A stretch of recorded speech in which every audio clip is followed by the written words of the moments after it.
The signal that history never recorded. January, 1943.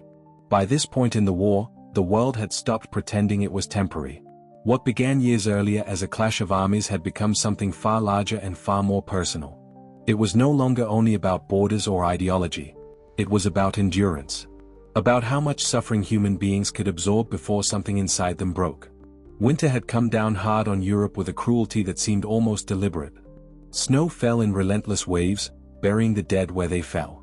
In some places, entire battalions disappeared beneath white drifts, their positions marked only by the tips of rifles frozen into the ground. The cold killed as efficiently as any bullet. Men lost fingers to frostbite. Toes turned black and useless. Weapons jammed. Engines refused to start. Smoke rose endlessly from cities whose names no longer mattered to the men fighting over them. Stalingrad, Leningrad, Warsaw, Kharkov. These were not places anymore. They were coordinates on maps, objectives to be taken or defended, symbols of victories that felt increasingly hollow. Roads disappeared beneath snow and mud. Rail lines twisted into useless metal, bombed repeatedly by aircraft that returned day after day until nothing remained but craters and debris. Villages that had existed for centuries vanished in days, erased by artillery fire and aerial bombardment that made no distinction between soldier and civilian. The sky itself had become a weapon. Bombers passed overhead so frequently that people stopped looking up. The sound became part of the landscape, a constant drone that signaled death from above but offered no specifics about where it would fall. Fighter aircraft screamed across frozen fields, chasing one another through clouds heavy with smoke and ice. Dogfights erupted without warning, leaving spirals of black smoke trailing down to earth. At night, the horizon glowed faintly orange, not from sunrise or sunset, but from fires that never fully died. Cities burned for weeks. Forests smoldered. Oil refineries exploded in columns of flame that could be seen for kilometers. By January 1943, historians would later estimate that more than 30 million people were already dead. 30 million. The number was so vast it became meaningless. How does a mind comprehend such loss? How does it picture 30 million faces, 30 million names, 30 million lives that simply stopped? But to the men living inside the war, numbers meant nothing. What mattered was the next hour. The next shell. The next order. The next breath in air so cold it burned the lungs. Survival had been reduced to its simplest form: wake up, obey, don't think too far ahead. On the Eastern Front, the war was merciless in a way that defied language. It stretched across forests so dense that sunlight barely penetrated, across rivers frozen solid enough to drive tanks across farmland that had once fed millions but now lay poisoned by explosives and blood. It consumed armies by the hundreds of thousands and replaced them just as quickly. Men arrived full of fear and expectation. They left as bodies, or not at all. The Eastern Front was where the war showed its truest face. There were no clean battles here, no pauses for diplomacy or negotiation. There was only forward and back, attack and retreat, kill or be killed. And buried beneath one frozen stretch of ground, invisible to anyone who did not already know where to look, stood a reinforced concrete bunker. Inside that bunker sat a 19-year-old German radio operator named Lukas Weber. Lukas was not a soldier in the way propaganda posters imagined soldiers. He did not charge across open ground with a rifle raised high. He did not shout slogans or fire at distant silhouettes. He did not see the enemy's face or experience the rush of combat that filled wartime cinema. Instead, he listened. Before the war, Lukas had lived a quiet life. He was born in 1923 in a modest neighborhood outside Leipzig. His father, Ernst Weber, repaired radios and electrical equipment for local businesses and households. Their home doubled as a workshop, its shelves crowded with spare parts, wires, vacuum tubes, and half-disassembled machines waiting patiently to be fixed. The house always smelled faintly of solder and dust. Static hissed from radios in various states of repair. Ernst would sit for hours at his workbench, squinting at circuits, testing connections, tracing problems with infinite patience. From an early age, Lukas learned to sit quietly and observe. While other boys played in the streets, kicking balls and shouting, Lukas preferred the workshop. He would pull up a stool beside his father and watch in silence as Ernst coaxed broken machines back to life. His father rarely explained what he was doing. He simply worked, and Lukas absorbed the lessons through observation.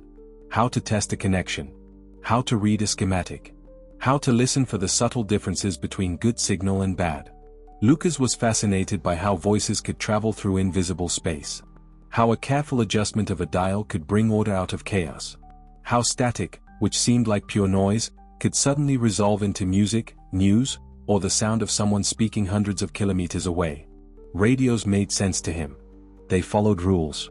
They responded to precision. When something went wrong, it could be traced, diagnosed, repaired. There was always a reason, always a solution. The world, Lucas would later learn, did not work that way. When the war began in September 1939, Lucas was 16. At first, it felt unreal, something happening far away, something adults talked about in low voices over dinner. There were parades down the main streets of Leipzig. Flags hung from every building. Speeches filled with certainty blared from radios and loudspeakers in public squares. The announcements were triumphant. Poland had fallen in weeks. France would be next. Victory was inevitable. Then came the wounded. Soldiers began returning from the front, not in victory parades, but quietly, on trains that arrived at night.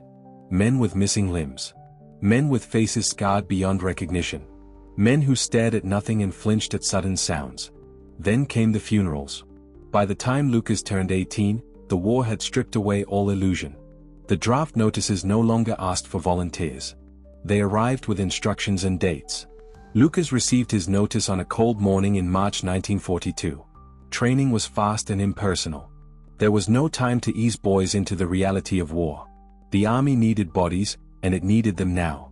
When his instructors learned about his experience with radios, Lucas was reassigned almost immediately. He would be more useful listening than shooting. By late summer 1942, Lucas was sent east. The journey took days. Trains packed with soldiers, supplies, and silence rolled steadily toward the front. The farther east they traveled, the emptier the land became. Fields lay abandoned, forests reduced to skeletal remains, towns thinned into ruins. By the time Lucas arrived at his assigned position, winter was already tightening its grip. The bunker was small and brutal in its simplicity. Reinforced concrete walls, nearly a meter thick. A low ceiling. A narrow entrance sealed with steel doors. Inside was just enough space for radio equipment, a few bunks, a wooden table, and a small iron stove that never quite warmed the air. That was where Lucas spent most of his waking hours. Days passed. Then weeks. He listened to voices carried through static. German command traffic. Soviet transmissions. Emergency calls that ended abruptly. Sometimes there was nothing at all, just silence where a voice should have been. As January deepened, the airwaves grew busier. Something was building. The night the signal came began like any other. January 15, 1943, just after midnight. Lucas sat at the radio desk, headphones pressed tight against his ears, scanning frequencies through static and interference. Then he heard it. A voice. Weak. Distorted. Speaking numbers with deliberate spacing and repetition. It was not German. It was not Soviet. It was English. Lucas wrote as fast as he could. Numbers. Coordinates. Time windows. This was a bombing run. As the message repeated, understanding formed in his mind. The flight path led directly over a narrow valley used as an evacuation route. Trucks. Wagons. Ambulances. Wounded soldiers. Medical staff. Civilians. If bombers followed that route, there would be nowhere to hide. Lucas knew what the rules demanded. Lock the transmission. Say nothing. Let intelligence decide. But someone, somewhere, was trying to warn others. And Lucas was the only one listening. He looked at the emergency transmitter. He knew what it would cost. And he made his decision. When the power failed and darkness filled the bunker, Lucas keyed the transmitter and spoke. He broadcast the coordinates, the warning, the time window. Seconds later, the lights returned. Lucas was arrested. He waited through the night, knowing what would come next. At dawn, he was led outside in handcuffs. Then a captain arrived. The convoy had changed its route. The valley was empty when the bombers came. 240 people were alive because of a 20-second transmission. Lucas was reassigned. His name was buried in paperwork. The incident was never recorded. The war continued. When it finally ended, Lucas returned to Leipzig. His father's workshop was damaged, but standing. They worked together in silence, repairing radios, listening to voices travel through invisible space. The world slowly healed. And somewhere in the static between stations, a signal that history never recorded continued to echo. A reminder that even in the darkest moments, there were those who chose to listen. And those who chose to speak.